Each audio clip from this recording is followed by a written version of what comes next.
Ini untuk semua aspek. Saya berikan ijazah amalan dari guru-guru kami juga untuk semua aspek. Jadi kalau ilmu insya Allah meningkat lebih kuat, kalau bisnis, kalau bekerja itu lebih lancar dan dilindungi oleh Allah, ya berkah. Kalau di birokrasi, di kedudukan, di apapun, itu pun diangkat oleh Allah dengan cara yang baik dan terhormat, ya karirnya di semua aspek. Satu sholat amalannya. Nah, bukan yang biasa, bukan yang biasa. Kalau bisa jaga yang 40 rakaat yang sering saya sampaikan. 17 rakaat sholat fardu, sudah. 12 rakaat rawatib, 11 rakaat yang tahajud. Jumlahnya 40. Ya. 17 rakaat sholat fardu. Kalau ini wajib, kalau wajib standar. Ya. Mau kaya, mau tidak, ya sholat 17 rakaat juga. Mau pintar, mau tidak, 17 rakaat juga. Jelas ya? Rumusnya 24434. Ya, itu ya nomor aksesnya. 24434. 2 subuh, 4 zuhur, 4 asar, 3 maghrib, 4 isya. Ya, jangan sampai miss call. Kalaupun miss call harus khairayyarah. Ya, bukan syarrayyarah. Baik, pasti yang miss call muadzin, Allahu akbar, khairayyarah. Ya. Baru adzan belum qomat, syarrayyarah. Ya? Oke. Teruskan, yang 12 itu hadisnya sahih. Perhatikan baik-baik. Man shalla isnatai asyrata rak'atan fi yaumin wa lailatin. Siapa yang menunaikan salat sunnah 12 rakaat yang mengiringi salat fardunya siang dan malam. Sudah, arba'an qabla dhuhri, 4 rakaat sebelum zuhur.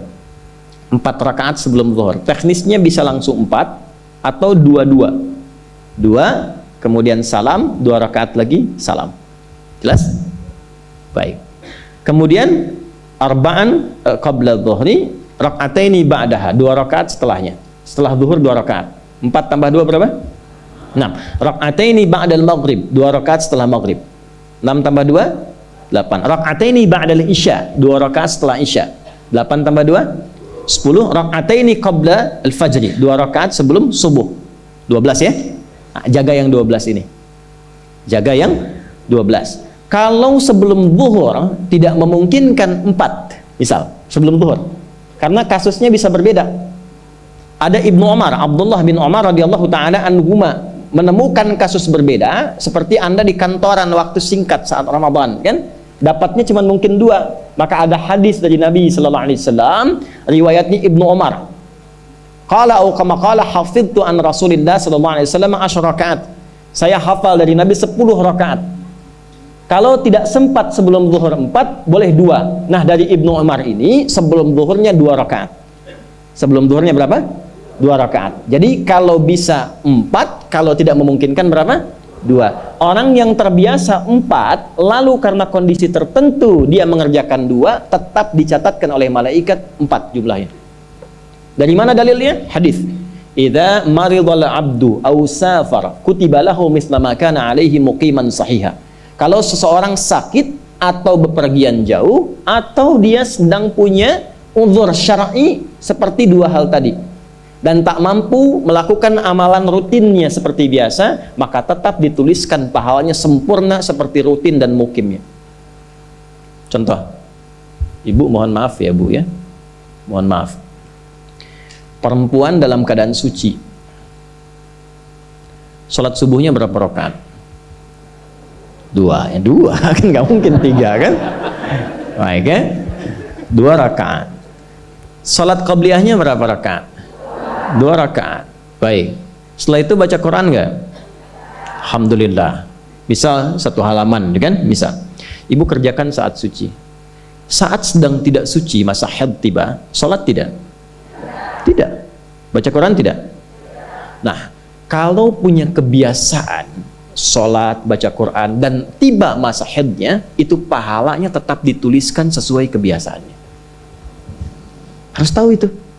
Makanya manfaatkan. Balik ke sini, ya urutkan lagi, kita agak cepat masuk ke dalam pembagiannya, detil pada pembahasan ini. 1 sholat 40 rakaat. Sudah? Yang fardu sudah dalilnya. yang rawatib sudah, terakhir yang 11 rakaat yang salat malam. Ya, 11 rakaat yang salat malam. Nah, ini 11 rakaat ini bisa warming up dulu 2 rakaat tanpa baca surat Al-Fatihah saja. Di Allahu Akbar langsung Al-Fatihah. Tidak pakai iftitah, tidak pakai surat selain Al-Fatihah. Allahu Akbar, ya, a'udzubillahi minasyaitonirrajim. Bismillahirrahmanirrahim. Alhamdulillahirabbil alamin sampai waladhdallin, selesai amin langsung rukuk. 2 rakaat. Seperti itu. Itu namanya khafifatain. 2 salat ringan warming up untuk persiapan supaya hatinya itu bisa khusyuk, badannya bisa agak anget sebelum memulai tahajud. Barulah kemudian tunaikan 2 rakaat setelah itu, 2 rakaat setelah itu, 2 rakaat setelah itu, ujungnya tutup dengan 1. Ya, itu riwayatnya ada dalam riwayat Abu Daud nomor hadis 1367 dari Ibnu Abbas radhiyallahu taala anhuma.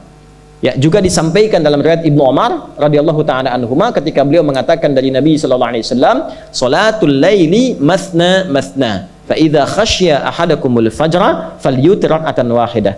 Kalau pengen mulai tahajud 2 rakaat dulu sampai merasa enak. Dan tolong ingat ya, tolong nggak usah panjang-panjang dulu suratnya. Untuk berlatih 11 mulai dengan 2 dulu. Kalau belum sempat 11, 2 dulu.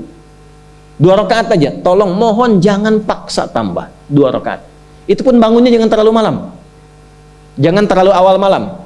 Ya, bacanya jangan tinggi-tinggi. Al-Falaq, An-Nas, witirnya Al-Ikhlas. Besoknya Anda sudah bosan 4 rakaat. Ad-Duha, Al-Insyirah, Al-Falaq, An-Nas, Al-Ikhlas. Besoknya terus sampai bosan tambah 6 rakaat sampai konsisten 11. Jelas? Mulai dengan seperti itu, 11 tambah 12, kan? Berapa? 23 tambah 17, 40. Tolong jaga ini, selama hidup tunaikan aja. Kalau tidak percaya, silahkan coba, nanti lihat apa perubahan yang terjadi dalam kehidupan. Demi Allah saya katakan silahkan coba. Yang kedua Al-Quran. Yang kedua apa? Al-Quran. Kan ada 3 tadi ya? 1, salat, kedua Al-Quran. Jangan lewatkan 1 hari tanpa baca Al-Quran, walaupun hanya 1 ayat, walaupun hanya 1 ayat. Okay. 1 halaman. Nah, biasanya begini, semakin banyak dibaca, semakin terjadi perubahan yang berbeda. Kalau ingin nguji begini, hari ini baca 1 halaman, besok baca 2 halaman. Nanti lihat perubahan yang terjadi antara hari ini dengan besok. Pasti ada pengaruh. Paling minimal, Allah akan jaga keadaan diri kita dari berbagai bentuk kegelisahan. Semua tenang aja. Ada masalah apapun, kasih ketenangan, kasih ketenangan. Dan ketenangan itu paling mudah melahirkan solusi. Jelas? Oke, 2, Al-Quran. 3, jaga wudhu. Gak pakai jaga wudhu. 1, salat, 2, Al-Quran, 3 apa? Jaga wudhu. Apa dampak psikologisnya jaga wudhu? Tidak ingin batal wudhunya. Kalau orang tidak ingin batal, maaf kalau kebanyakan bohong batal tidak? Maksiat? Tuh, itu batal maknawi. Makanya orang punya wudhu itu pasti kalau dia selalu jaga wudhunya akan terjaga dalam kebaikan. Karena fungsi wudhu salah satunya mencegah maksiat. Itulah sebabnya setelah wudhu kita doa taubat. Coba selesai wudhu kok taubat.